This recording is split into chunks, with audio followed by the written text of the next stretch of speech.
আফ্রিকার জঙ্গলে গিয়েছে সাহাবারা।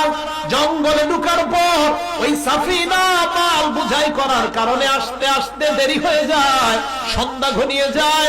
রাস্তা দিয়ে যাইতে যাইতে হঠাৎ বনের দিকে যখন রওনা করলেন, বনের সামনে একটা বাঘ তার সামনে পড়ছে। রিওয়ায়াতে আসছে আদরাকাহু যিবু, একটা নেকড়ে বাঘ তার সামনে আসছে। আসার পর তার উপর আক্রমণ করতে চায়। হযরত সাফিনা বাঘকে ডাক দিয়ে বলে, আইয়ুহাজ যিবু, হে নেকড়ে বাঘ, আমার উপর আক্রমণ করার আগে আমার কথা কান পেতে শোনো। আমি দুনিয়ার সাধারণ কোন মানুষ না, ইন্নী মিন আসহাবি মুহাম্মাদিন সাল্লাল্লাহু আলাইহি ওয়াসাল্লাম, আমি আল্লাহর নবীর একজন সাহাবা।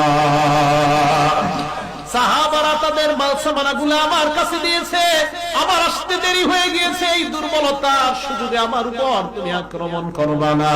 হযরতে সাফিনা বলেন, যেই মাত্র আমি পরিচয় দিলাম আমি আল্লাহর নবীর একজন সাহাবা, আমি তাকায় দেখলাম বাঘ তার মাথাটা সামনের দিকে দেয়, লেজ আমার দিকে দেয়, লেজটা এইভাবে নাড়ায় আর বুঝায়, ও নবীর সাহাবা চলো, এই বাগান দিয়ে যাইতে তোমার আর যেন কোনো ভয় না হয়, আমি বাঘ তোমাকে রাস্তা দেখায় দেখায় নিয়ে যায়। আল্লাহ বলেন, আমিনু কামা আমানান নাস, ঈমান আনো তাদের মতো ঈমান। আল্লাহর নবীর সাহাবা হযরত সাদ ইবনে আবি ওয়াক্কাস রাদিয়াল্লাহু তাআলা হাজার হাজার সাহাবা নিয়ে দজলা নদীর পাড়ে দাঁড়ায় আছে। নদীর পাড়ি দেওয়ার মতো কোনো জাহাজ নাই, লঞ্চ স্টিমার ট্রলার নাই, কোনো ব্রিজ নাই। ওপাশে রাজা বাদশারা শুনছে মুসলমানরা নাকি এলাকার পর এলাকা জয় করে নিয়ে যাচ্ছে, আমাদের এলাকায় যেন আসতে না পারে, সমস্ত ট্রলার নৌকাগুলা বন্ধ করে দাও। হযরত সাদ যখন সেখানে গেলেন, হাজার হাজার সাহাবা, এক বর্ণনায় 30,000 সাহাবা তার পিছনে। সাদ তাকায় দেখলেন সামনে নদী পাড়ি দেওয়ার কোনো ব্যবস্থা নাই। হযরত সাদ পিছনের দিকে তাকাইলেন, তাকায় বুঝাইলেন, আমি এখন যা করব তোমরাও তা করো। হযরত সাদ আল্লাহু আকবারের একটা ধ্বনি দিয়ে উনি ওনার ঘোড়াটাকে যখন নদীর মধ্যে ছেড়ে দিলেন, 30,000 সাহাবা তারাও ঘোড়া নদীর মধ্যে ছেড়ে দেয়।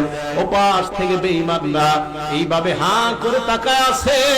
হঠাৎ যখন দেখলো নদীর উপর দিয়ে ঘোড়া চালায় চালায় সাহাবারা নদী পাড়ি দিয়ে দেয়, হাজার হাজার বেঈমান পালায়, আর অনেকে দৃশ্য দেখার জন্য দাঁড়ায় আছে। হযরত সাদ তাদের কাছে যাওয়ার পর সাদ বললেন, একদল পলায়ন করলো, তোমরা কেন পলায়ন করো না? ওই সাহাবারার কাছে ওই ব্যক্তিগুলা জবাব দেয়, আমরা তোমাদের তামাশা দেখলাম, দেখার জন্য দাঁড়ায় রইলাম। ভাই কি দেখছো বলো? ভাই তোমরা যখন ঘোড়া চালায় আসলা আমরা তাকায় দেখলাম, মরুভূমির উপর ঘোড়া চললে ঘোড়ার পায়ের নিচ থেকে যেমন বালু উঠতে দেখা যায়, আমরা নদীর মাঝখানে দেখলাম তোমাদের ঘোড়ার পায়ের নিচ থেকে বালু উঠতে দেখা যায়।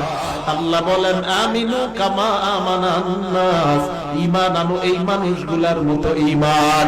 নবীর সাহাবা সাদ ইবনে আবি ওয়াক্কাস রাদিয়াল্লাহু তাআলা আন সাহাবাদেরকে নিয়ে যুদ্ধের ময়দান থেকে রওনা করলেন। রাতের বেলা যাইতে যাইতে সন্ধ্যা যখন হয়, রাতের কাছাকাছি, সাদ চিন্তা করলেন রাতটা কোথায় কাটানো যায়। খ্রিস্টানদের সাথে পরামর্শ করলেন। খ্রিস্টানরা কয়, একটু পরে তোমাদেরকে জানাই। খ্রিস্টানরা আপোষের মধ্যে পরামর্শ করে আর বলা বলি করতে লাগলো, মুসলমানদের সাথে এখন আর পারা যায় না, এক কাজ করি চল, এদের সাথে তো আমরা নিজেরা ব্যক্তিগতভাবে পারি না, আজকে রাতে তাদেরকে ফান্দে ফালায়া অন্তত বাঘের খোরাক বানায় দেই। খ্রিস্টানরা কয়, কি উপায়? কয়, চলো তাদেরকে পরামর্শ দিয়ে দেই, সামনে সুন্দর একটা বাগান, ওই বাগানের মধ্যে যেন তারা রাত কাটায়। আসলে ওটা বাগান না, ওটা হলো আফ্রিকার বড় জঙ্গল। সাহাবাদের কাছে আসছে, আসার পর খ্রিস্টানরা কয়, এ মুসলমান সম্প্রদায়, আমরা পরামর্শ করলাম তোমাদেরকে যদি ভালো একটা জায়গা দেই সেখানেই তোমরা থাকবা। হ্যাঁ হ্যাঁ বলেন, কোথায় থাকবো? আজ রাত তোমরা ওই জঙ্গলের মধ্যে সামনে একটা সুন্দর বাগান, ওই বাগানের মধ্যে তোমরা রাতটা কাটাও। এই কথা বলার পর সাহাবারা যখন ওই জঙ্গলে ঢুকলেন, জঙ্গলে ঢুকার পর সামনের দিকে হাঁটতেছে, হঠাৎ যাইতে যাইতে মাঝখানে যখন যায়, যাওয়ার পর দেখে এদিক সেদিক বাঘ ভাল্লুক দেখা যায়। একজন আর একজনকে কয়, সর্বনাশ, আমগরে তো ফুলের বাগানে পাঠায় নাই, জমের বাগানে পাঠাইছে। হযরতে সাদের কানে কানে সংবাদ চলে যায়। সাদ কয়, কোনো কথা নাই, সামনের দিকে চলো। আল্লাহু আকবার। হযরতে সাদ বাগানের মিডল পয়েন্টে যাওয়ার পর যেই জায়গায় রাতের বেলা থাকবে, সাদ বললেন, একটা স্টেজ বানাও। সাহাবারা মনে করলেন আমির সাহেব মনে হয় আমাদের সামনে ভাষণ দিবে।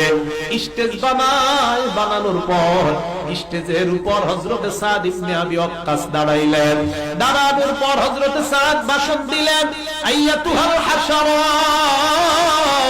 আরেক বর্ণনা, ইয়া সিবা আল গাবা, হে বনের যত হিংস্র প্রাণী তোমরা, ইসতামিউ লিকাউলি, আমার কথা কান পেতে শোনার জন্য মনোযোগী হয়ে যাও। চিন্তা করেন, বাঘের খাঁচায় দুইটা বাঘেরে কয়, আমার কথা তোমরা শোনো। হযরত সাদ বলেন, আমরা দুনিয়ার সাধারণ কোন মানুষ নই, নাহনু আসহাবু মুহাম্মাদিন সাল্লাল্লাহু আলাইহি ওয়াসাল্লাম, আমরা আল্লাহ নবীর একদল সাহাবা। ফাইন্না নাজিলুনা ফিহা, এই জায়গায় আমরা রাতের বেলা অবস্থান করব। উখরুজু মিন হাযিহিল গাবা, আমার অর্ডার পাওয়ার সাথে সাথে বন ছেড়ে তোমরা পলায়ন করো।